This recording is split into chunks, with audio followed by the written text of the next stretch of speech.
熊猫天天讲故事，听故事，长知识。我是你的好朋友熊猫天天。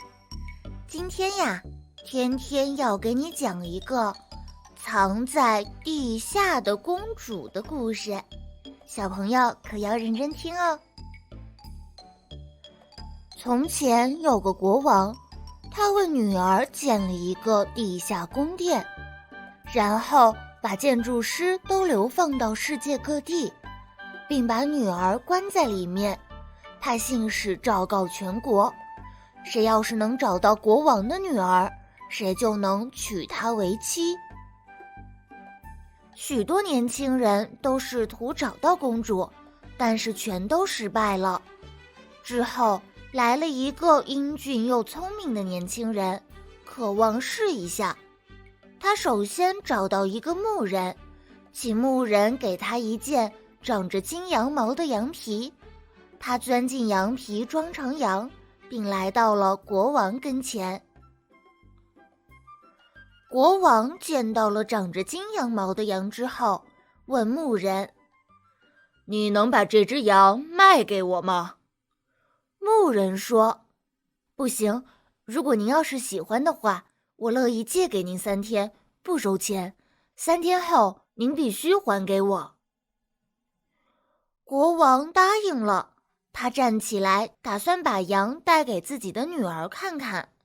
他牵着羊进了他的宫殿，穿过许多房间，来到一扇关着的门前，念道：“开门！地上的萨塔纳、马塔纳。”于是门就自动打开了。之后，国王带着羊穿过很多房间，来到另一扇闭着的门前。国王再次念道：“开门！地上的萨塔纳、马塔纳。”门便像前一扇那样打开了。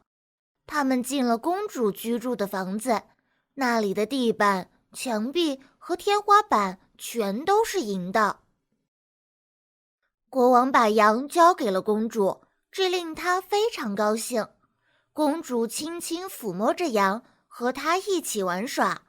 到了夜里，年轻人脱掉了羊皮，公主一眼便爱上了他，问道：“你为什么披着羊皮溜进来？”“我知道曾经有很多人找过你，都没找到，于是便想出了这个办法，安全地来到你身边。”公主赞叹道：“你真聪明，不过你还没有赢，因为我父亲会把我和宫女变成鸭子，然后问你，这些鸭子中哪一个是公主？到时我会调转头，用嘴梳理翅膀，这样你就会知道哪一个是我了。”他们在一起度过了3天，然后牧羊人回到国王那里，向国王索要自己的羊。于是国王回到女儿那里，把羊带出来，这让公主很烦恼，因为她说她和羊在一起玩得很开心。国王说：“我不能把它留下，女儿，它只是借的。”于是他把羊带走，还给牧羊人。这时，小伙子脱掉羊皮，对国王说：“陛下，我相信我能找到您的女儿。”国王问道：“小伙子，你还是好好想想吧，到现在还没有人成功过呢。”年轻人又回答说：“陛下，我要么找到他，要么你可以随意处罚我。”然后他走在前面，国王跟在后面，来到了一扇大门前。年轻人对国王说：“我觉得我念一念咒语，门也许就会打开。”国王明知故问道：“什么样的咒语？”“开门！地上的萨塔纳、马塔纳。”门自动打开了，他们走进去，然而国王却生气地捻着胡须。然后他们来到了第2扇门，像第1扇门那样也打开了。他们走了进去，找到了公主。国王说：“不错，你的确找到了公主。现在我要把她和宫女都变成鸭子。你要是能够猜出谁是我的女儿，你就可以娶她为妻。”国王立刻把女孩子们都变成了鸭子，把她们赶到小伙子面前，对他说：“现在把我的女儿指给我看看。”公主按照约定，用嘴梳理翅膀。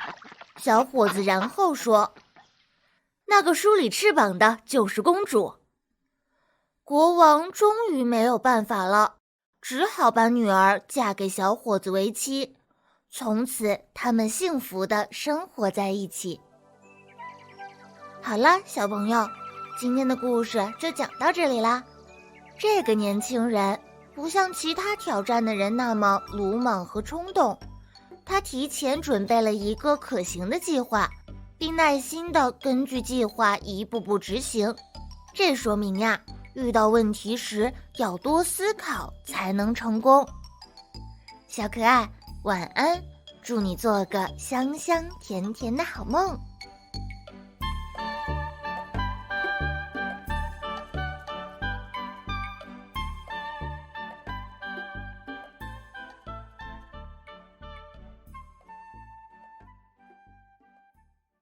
好了，小朋友，本集的内容就到这里了，让我们一起休息一下。只要说出通关口令“小度小度”，下一集我们就能马上去认识新朋友了。